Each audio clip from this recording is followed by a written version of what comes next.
Selamat datang di layanan terpusat darurat 112 Kabupaten Sumeneb.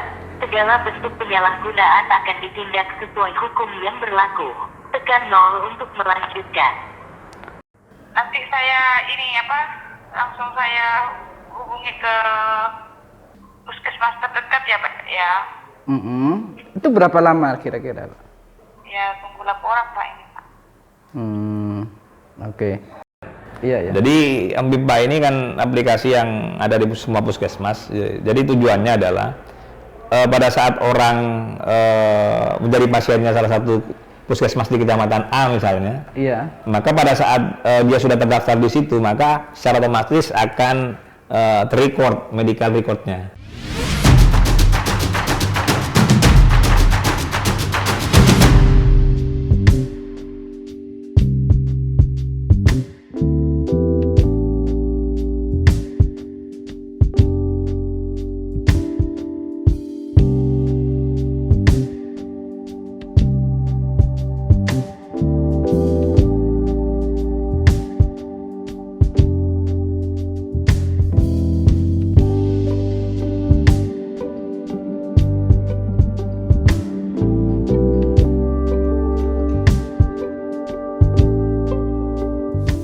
Ini kan masih pertama, baru berapa bulan.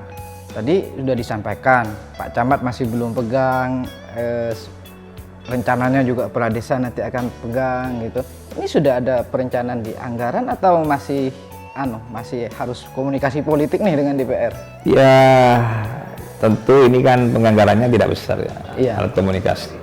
Nanti kita anggarkan di OPD masing-masing. Oh, di OPD masih. Sehingga asetnya itu tanggung jawabnya masing-masing. Oh. Jadi tidak dianggarkan di satu OPD.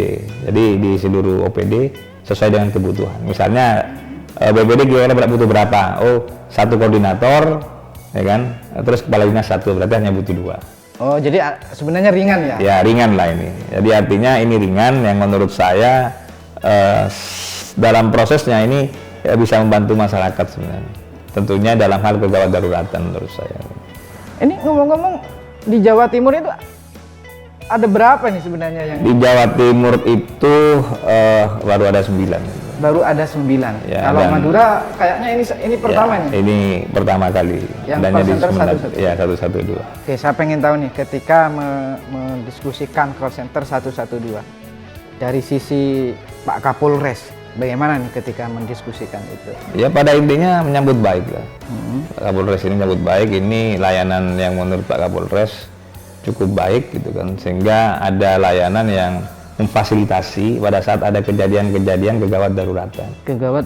Ya, terkadang kan begitu nggak ada ini kan bingung mau telepon ke siapa, Kapolsek atau ke siapa, bingung juga kan. Kalau ini kan 24 jam. Dan Ini 24 jam? iya, tidak ada sinyal pun bisa 112. Tersambung mesti.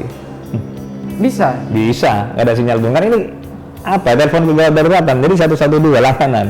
Gitu loh. Itu saya ngomong-ngomong ini nih, yang jadi operator itu ASN atau ada rekrutmen baru? Ya ASN. Ya ASN. Kita maksimalkan ASN, apalagi nanti kan ada perampingan, ada SO baru, sehingga nanti banyak staf yang bisa kita maksimalkan. Ini kan 24 jam operasionalnya. Jadi jam 2 pun juga dilayani kalau nelpon gitu. Nah, nanti saya mungkin pengen tahu nih di kantor operatornya gimana nih, call center nanti. Ya. Kalau saya coba misalnya tanpa sinyal misalnya. Nah, coba telepon aja 112. Oke, saya coba matikan dulu nih ya. Coba. Ya. Namanya. Kak, bisa apa enggak? Kalau misalnya nggak bisa nanti Ya. 112 Ya, ya. coba. Oke, ini biar enak nih. 112. Coba. Keluarnya nomor darurat. Selamat datang di layanan terpusat darurat 112 Kabupaten Sumeneb. Segala bentuk penyalahgunaan akan ditindak sesuai hukum. Nanti saya dihukum nih. Ya kalau main-main ya kan, terlibat ketahuan nomor ini bisa saja, cuma kita ya maafkan saja lah ya. Oke. Selamat datang di layanan terpusat darurat 112 Kabupaten Sumeneb. Segala bentuk penyalahgunaan akan ditindak sesuai hukum yang berlaku. Tekan 0 untuk melanjutkan. Tekan 0 untuk Melanjutkan. melanjutkan. Oke. 0. Oh, ini tanpa sinyal pun bisa ini. Berarti di tengah laut bisa juga? Bisa, makanya kita menggunakan layanan ini. Halo? Halo. selamat sore. Selamat, Dua. ya selamat sore. Saya Tabri, Pak. Iya. Eh, Dengan Bapak siapa? Tabri. Iya, keperluannya apa, Pak? Pak, saya ini kan nangkep ular. Ada tetangga saya juga. Iya. Iya. Saya nangkep ular. Ada tetangga saya ikut digigit. Namanya siapa, Pak? Tabri. Andri. Iya. Alamat di mana, Pak? Alamat Desa Kapedi. Iya. Iya. Halo. Keperluannya apa, Pak? Saya ada apa? Nangkep ular. Tetangga saya digigit ular. Sekarang membutuhkan ambulan untuk diantar. Gimana caranya, Pak? Nanti saya langsung saya hubungi ke puskesmas terdekat ya, Pak. Ya. Itu berapa lama kira-kira, Pak? Ya, tunggu laporan, Pak, ini, Pak. Oke. Mohon maaf, Pak. Sebenarnya saya lagi bareng dengan Bupati Sumeneb, hanya lagi mencoba layanan 112 ini. Bisa tersambung apa tidak nih kalau tanpa sinyal gitu. Ya. Ya, mohon maaf. Jadi hanya mencoba aja. Ini tadi disuruh nyoba nih. Coba aja telepon kalau tanpa sinyal katanya. Ya, lagi Yang dilaporkan ini gimana, Pak? nggak jadi, Pak.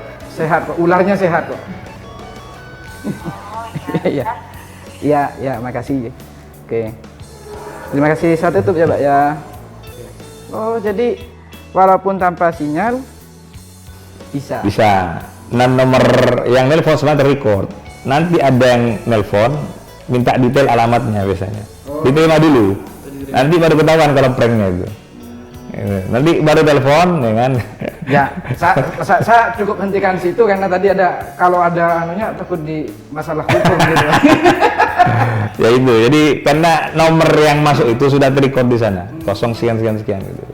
Oke. Jadi tadi saya sebenarnya mode pesawat tadi ini kan sebenarnya bisa. Artinya kalaupun ada di tengah laut dan itu tidak ada sinyal, itu bisa. Ya itu justru karena kenapa kita pakai layanan ini juga dapat membantu pada saat terjadi kecelakaan di tengah laut, ya kan. Sehingga Basarnas juga mengapresiasi ini. Artinya mereka butuh ini juga. Artinya kan tidak bisa pakai GSM pada saat misalnya katakanlah ada sinyal di tengah laut misalnya gitu kan. Iya. Nah ini baru satu-satunya di Madura nih. Maksudnya sejak saya ikut wawancara mungkin ini enak gitu.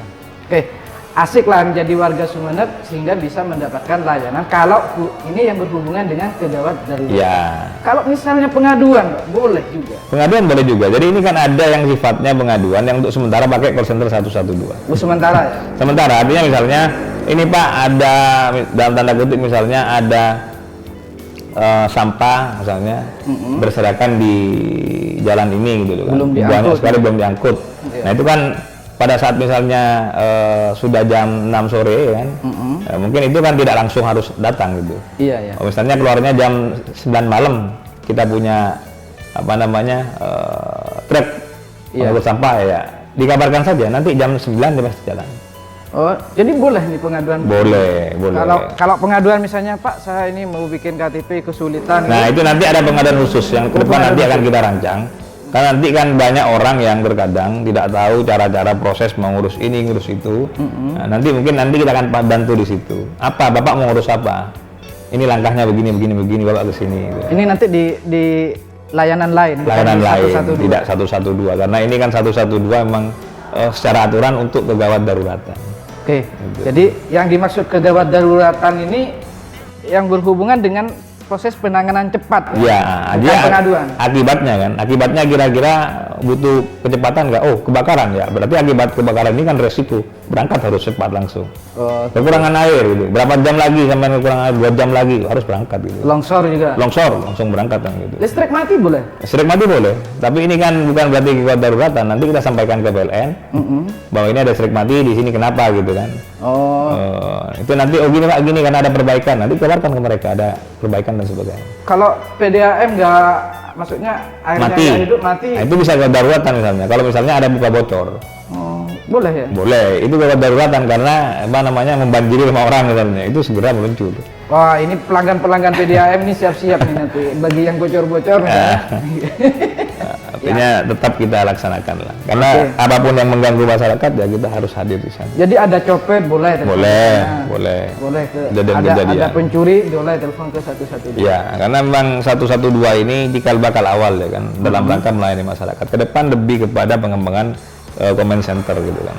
Nah, ini yang juga berbasis teknologi ya kan, di mana kita juga bisa memonitor masyarakat ya kan di mana saja. Terutama di tempat-tempat keramaian, taman bunga, perempatan, lampu merah dan sebagainya, pasar. Nah, ini kita nanti juga bisa lakukan itu ke depannya. Oh, jadi termasuk tilang elektronik juga masuk Ya, ke jadi sana? sistemnya seperti itu. Jadi nanti kita bisa lihat itu dulu. Artinya itu pun juga kita bisa tegur mempergunakan toa gitu. Artinya bisa dari apa namanya tempat kami di Iya. command center, misalnya orang tidak pakai helm ya kan, bapak ibu ya, pakai baju merah ya kan, atau pakai baju kuning, tolong putar balik karena bapak tidak pakai helm. Ini lampu merah tidak akan bisa hijau kalau bapak tidak putar balik dan pulang ngambil helmnya. Itu pakai CCTV nanti. Ya, jadi pakai teknologi CCTV kan. Iya. Nah, terus operasional dari lampu merahnya pun juga diatur dari kita semua. Kalau orang pacaran Ya nanti tinggal kita anu gitu kan. Tolong jangan Pacaran di depan si Jamil tempat gitu. keramaian gitu kan. Nah, itu nanti rencana ke depannya. Ya, rencana ke depannya. Bagian pengembangan dari call center 112. Bagian dari pengembangan call center. Kalau yang soal layanan tadi pengaduan. Ini kapan rencana? Nah, ini coba kita maksimalkan ini dulu, tapi paling enggak tahun depan ini sudah ada khusus call center pengaduan. Call center. Nah, sehingga ini juga memberikan kemudahan buat masyarakat pada saat ada sesuatu kebingungan dan sebagainya. Di situ contoh misalnya, saya mau berwisata ke sini Pak, saya harus kemana saja rutenya, naik apa dan sebagainya. Oh, itu nanti rencananya Nanti masuk di pengaduan. Masuk di pengaduan. Ya, Bukan ya. ke 112. Bukan, artinya kan pengaduan ini nyari informasi, saya kebingungan ini. Saya harus pulang naik apa gitu. Pak, saya mau bikin BPJS, orang tua saya sudah ini. Nah, gimana caranya ini? Gimana Saya harus caranya? kemana? Itu jelasin nanti. Bapak langkah pertama ke sini. Nah, ini berarti yang kalau pengaduan. Ya. Nanti apa namanya kira-kira? Layanan pengaduan. Ya. Layanan pengaduan ini Layanan- nanti apa? Mungkin belum ada formatnya namanya apa. Itu. Oh, namanya. Takutnya misalnya namanya Bumpimpa atau apa gitu. Ya. Kalau Pimpa ini ya kan aplikasi teknologi yang dipakai oleh puskesmas gitu. Oh, memang sudah ada juga. Sudah ada Pimpa itu. Pimpa. Pimpa. Gimana jadi Bumpimpa ini, Pak? Bisa jelaskan? Saya maksudnya kan enak nih. Jadi orang kan sebenarnya sebagian besar sudah pegang HP semua. Jadi Home Pimpa itu kemarin kita apa namanya? Kita launching bersama-sama sebenarnya. Dengan call center. Call center. Cuma kan di masa pandemi hanya terbatas lah. Ada secara virtual online ya kan cuma ada beberapa. Karena kita juga menjaga prokes kan. Iya, iya. Jadi Pimpa ini kan aplikasi yang ada di semua puskesmas. Jadi tujuannya adalah pada saat orang menjadi pasiennya salah satu puskesmas di kecamatan A misalnya, Iya. maka pada saat dia sudah terdaftar di situ, maka secara otomatis akan terrecord medical recordnya. Oh, medical recordnya sudah ada di situ. Ya ada. Jadi misalnya Pak Rudi, Pak Rudi ini sakit ini, dikasih obat ini, alergi obatnya ini, kan? Itu ada semua lengkap di situ. Nah, suatu saat Pak Rudi sakit dari perjalanan di Liang misalnya, pas nyebrang ke Dungkek dia ada enak badan, muntah-muntah, nah, lalu dia ke puskesmas di daerah sana misalnya Dungkek misalnya. Maka secara otomatis begitu menyebutkan nama dan nicknya itu akan muncul tanpa diketik lagi. Nomor nicknya berapa? Pernah jadi pasien di Sumeneb, udah nicknya berapa? Itu langsung muncul. Nah, itu muncul, itu secara otomatis petugas medis sudah tahu. Jadi sakitnya beliau apa saja, berapa kali dan sebagainya, alergi obatnya apa saja, sehingga secara otomatis mempermudah petugas nakes untuk menangani itu. Oh, dia penyakitnya ternyata penyakit lambung misalnya. Berarti nanti di puskesmas tidak banyak lagi kertas-kertas. Tidak banyak kertas-kertas, nanti semua sistem digital. Itu. Kalau warga umum nggak bisa akses itu. Nah, untuk sementara kan belum, tapi rencananya begini kan, artinya kan ke depan mungkin nanti kita pengembangannya pada saat puskesmas rame butuh nomor antri, itu nanti kita bikinkan dari HP nomor antrinya. Oh, Ya, begitu. itu polanya nanti seperti itu ke depan. Tapi intinya adalah pada saat semua masyarakat ini sudah terrecord, ada medical record mereka di puskesmas, di data kita ini, one data yang ada di Kominfo, maka kita bisa tahu bulan ini paling banyak orang sakit apa saja. Oh, tujuannya ke sana. Tujuannya ke sana. Oh, ternyata sakit katakanlah paru-paru atau sakit KLB, TBC misalnya. DBD gitu. Nah, maka program yang akan kita lakukan, ya kan, agar tepat sasaran, maka mengikuti penyakit apa saja yang paling banyak di Kabupaten Sumeneb, sehingga apa namanya akumulatif dari 1 tahun itu nanti kelihatan, oh ternyata paling besar penyakit di Kabupaten Sumeneb TBC misalnya. Maka tahun depan secara otomatis program anggaran TBC itu kita laksanakan. Oh, jadi home pempa itu? Ya, Wah. itu yang pertama. Artinya dia tepat sasaran. Pada saat tepat sasaran penanganan anggarannya sesuai, maka secara otomatis kita bisa menekan angka kematian. Nah, itu arahnya ke sana. Karena kita sudah bisa mengidentifikasi kan, masyarakat Sumeneb paling banyak sakit jantung, sakit TBC, sakit ini. Nah, pada saat kita atasi itu, secara otomatis masyarakat bisa sehat kan? Karena program kita mengarah ke sana. Oh, jadi home pempa itu aplikasinya adalah aplikasi untuk mengetahui minimal rata-rata penyakit warga, Ya, medical record paling banyak apa saja. Tapi kalau medical recordnya kan rahasia, Iya kan rahasia. tidak bisa dibuka. Tapi data akumulatifnya itu muncul, sehingga kita bisa membreakdown itu, identifikasinya apa. Oh, berarti kita programnya ini. Tujuannya kemana? Ya, ke angka harapan hidup. Angka harapan hidup otomatis apa? IPM kan? Iya, iya. Iya, indeks pembangunan manusia. Maka kita cegat gitu loh, perbaiki. Kalau masyarakatnya sehat, tentu angka harapan hidupnya lebih baik. Gitu. Wah, ini kayaknya bisa lanjut ini, harus panjang jadi bupati. Biar maksudnya jadi seluruh programnya bisa jalan semua. Ya, jadi kemudahan layanan masyarakatnya ada, feedback untuk pemerintah, itu kan, agar programnya tepat sasaran yang pertama. Yang kedua, pemerintah juga bisa mengukur bagaimana pada saat tepat sasaran secara otomatis, ya kan, masyarakatnya sehat. Masyarakatnya sehat, angka kematiannya bisa kita tekan. Tujuannya kemana? Sebenarnya arahnya ke IPM. Iya. Feedbacknya. Tapi kalau layanan masyarakatnya ke masyarakat di puskesmas, mempermudah, bisa berobat di mana saja. Iya, artinya kalaupun dia sakitnya, dia orang Buluto, kemudian Ya. sakitnya di Batang-Batang, Bisa di mana saja. Dia bisa diketahui, jadi Ya. memudahkan dokter untuk mendeteksi. Yang mendeteksi penyakitnya. Oh, paling ini lambungnya yang tetap seperti biasa nih, penyakit lambung gitu kan. Oh, gitu. Lebih cepat ibaratnya mereka membaca itu kan. Karena sudah ada medical recordnya. Itu seluruh puskesmas termasuk puskesmas pembantu ada? Semuanya. Semua? Ya, harus ada. Karena itu kan juga terkoneksi semua.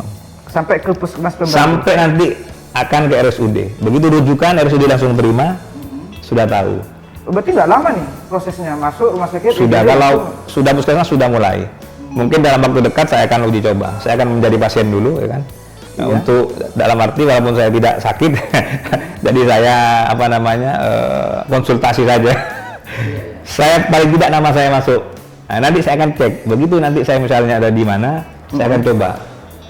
Gitu loh. Nah, itu bisa juga diakses oleh pihak rumah sakit lain nanti di luar kabupaten. Untuk sementara di Sumeneb saja. Hanya Sumeneb. Iya, itu kan memang sifatnya lokal kan. Apa yang kita bangun ini kan sifatnya lokal, yang tujuannya bagaimana mempermudah pelayanan masyarakat saja. Oh, jadi Ya. ada dua nih yang sudah jalan, home pempa yang itu untuk memudahkan tenaga medis. Ya, untuk dan melayani masyarakat juga mempermudah. Mempermudah dan Ya. nanti targetnya adalah meningkatkan IPM itu tadi. Iya, arahnya pemerintah, feedbacknya tujuannya ke sana. Karena ini berkaitan dengan bagaimana kita IPM kita lebih baik ke depannya. Dari Oh, strategi kita pergunakan ini. Berarti nanti ketahuan nih.